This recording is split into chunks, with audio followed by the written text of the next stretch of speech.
అందరికీ నమస్తే అండి. సోషల్ మీడియాలో ఒక పుకారు బాగా వైరల్ అవుతుంది కదా! సో, దాని మీద వాస్తవాలు ఏంటని నేను దీని మీద నేను ప్రీవియస్ కూడా ఒక వీడియో చేశాను.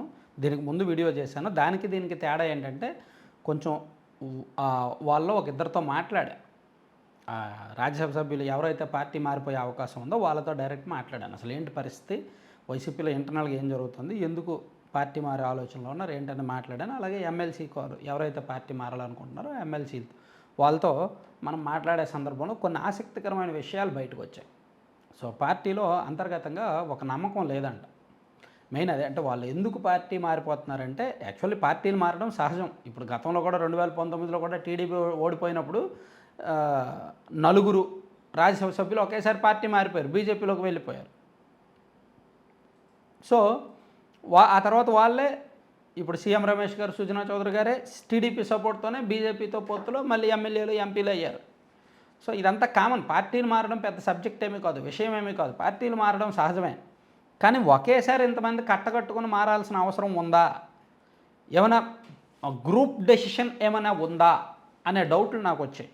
డౌట్లు వచ్చి అసలు ఇంటర్నల్గా ఏదో జరుగుతోంది అనిపించి వీళ్ళతో మాట్లాడితే చాలా ఓపెన్గా 2-3 విషయాలు అయితే చెప్పారు. అన్నీ చెప్పకూడదు, కానీ ఓపెన్గా వాళ్ళు బయటికి చెప్పొచ్చు అనుకున్న విషయాలు మాత్రమే చెప్పారు. కొన్నేమో ఇంటర్నల్గా దాచుకున్నారు. బయటికి చెప్పొచ్చు అనుకున్నవి ఏంటంటే పార్టీలో స్వేచ్ఛ లేదు, స్వతంత్రం లేదు, భవిష్యత్తు మీద నమ్మకం లేదు, ఎవరు చెప్పినా వినట్లేదు, పార్టీ మారుతుందనే నమ్మకం లేదు, ఎందుకు ఓడిపోయాము అనే సంగతి మాకు తెలుసు, పార్టీ ఎందుకు ఓడిపోయిందో మాకు తెలుసు, కానీ పార్టీ పెద్దలకు తెలియట్లేదు, మేము అది చెప్పినా వినట్లేదు, మమ్మల్ని కించపరిచేలా మాట్లాడుతున్నారు.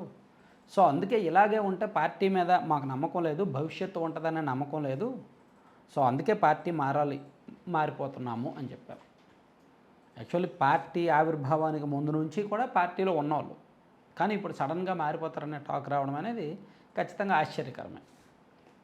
సో, విజయసాయిరెడ్డి గారు అయితే మారే అవకాశం లేదంటున్నారు. ఎందుకంటే ఆయన జగన్మోహన్ రెడ్డి గారితో పాటు అత్యంత సన్నిహితులు, ప్లస్ ఆయనతో మొదటి నుంచి ట్రావెల్ చేస్తున్నారు. వైవి సుబ్బారెడ్డి గారు ఎలాగా మారరు, ఎందుకంటే ఆయన సొంత మనిషి, కుటుంబ మనిషి కాబట్టి. వాళ్ళిద్దరు తప్ప మిగిలిన అందరి మీద కూడా అనుమానాలు ఉన్నాయి. ముఖ్యంగా ఎమ్మెల్సీల్లో కూడా ఒకేసారి 10 మందికి పైగా ఒకేసారి మారతారంట. మనం ఈ విషయాలు గతంలో చెప్పుకున్నాం. జూలై నెలలోనే నేను ఒక 2-3 వీడియోస్ చేశాను. సెప్టెంబర్ నెలలో ఎమ్మెల్సీలు పార్టీ మార్పు ఉంటుంది, భారీగా మార్పులు ఉంటాయని. సో, అది జరగబోతుందన్నమాట. సో, వైసీపీలో ఇంటర్నల్గా ఇంటర్నల్గా ఎవరైతే పార్టీ మారలేరో వాళ్ళు మారరు. ఎవరైతే పార్టీ మారచ్చో అంటే మారలేరు మీన్స్ మీకు ఇక్కడ అర్థం కావాలి, ఎందుకు మారలేరు అని అనొచ్చు.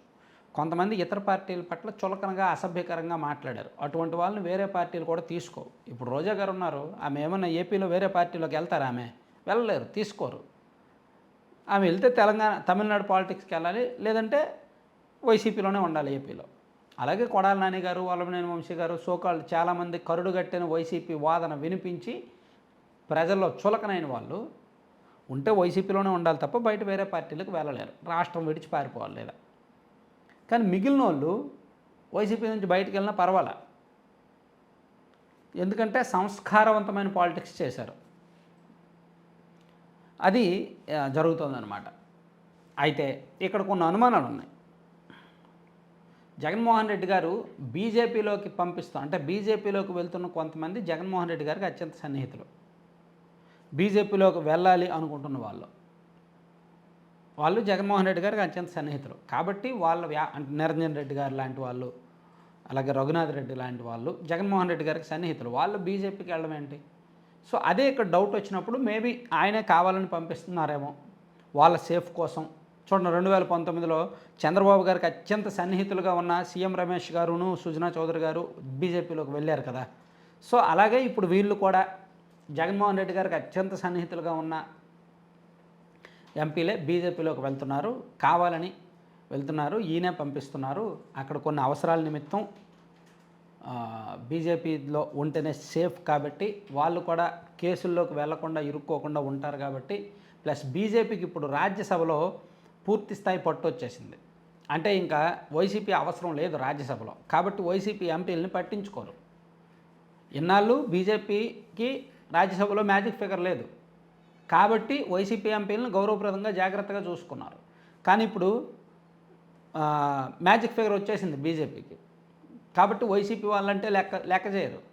సో ఇప్పుడు వీళ్ళ అవసరం లేదు కాబట్టి వీళ్ళకి అవసరం ఉంది. ఇన్నాళ్ళు బీజేపీకి వీళ్ళ అవసరం ఉంది, ఇప్పుడు వీళ్ళకి బీజేపీ అవసరం ఉంది. అందుకే వెళ్ళిపోవడానికి సిద్ధంగా ఉన్నారు. బీజేపీ పెద్దలతో చర్చలు జరుగుతున్నాయంట. సో అంతా సవ్యంగా జరిగితే, అంతా అనుకూలంగా జరిగితే మేబీ సెప్టెంబర్ ఫస్ట్ వీక్లోనే మ్యాక్సిమం ఒక 8 మంది రాజ్యసభ సభ్యులు వెళ్ళిపోతారనేది టాక్ విస్తృతంగా ఉందన్నమాట. ఇది నేను ఇద్దరితో మాట్లాడి కన్ఫర్మ్ చేసుకుంటున్నాను. నేను మాట్లాడిన ఇద్దరు కూడా మారుతున్నారు, మారే అవకాశం ఉంది. 100% మారుతారు. మిగిలిన వాళ్ళు మాత్రం చర్చలు జరుగుతున్నాయి. వాళ్ళకి సంబంధించిన కేసులు, వాళ్ళకి సంబంధించిన వ్యవహారాల్లో బీజేపీ కాస్త ఫేవర్గా ఉంటే వెళ్ళిపోతారు. లేకపోతే మాత్రం ఆలోచిస్తారు, కొన్నాళ్ళు లేట్ అవుద్ది అనమాట.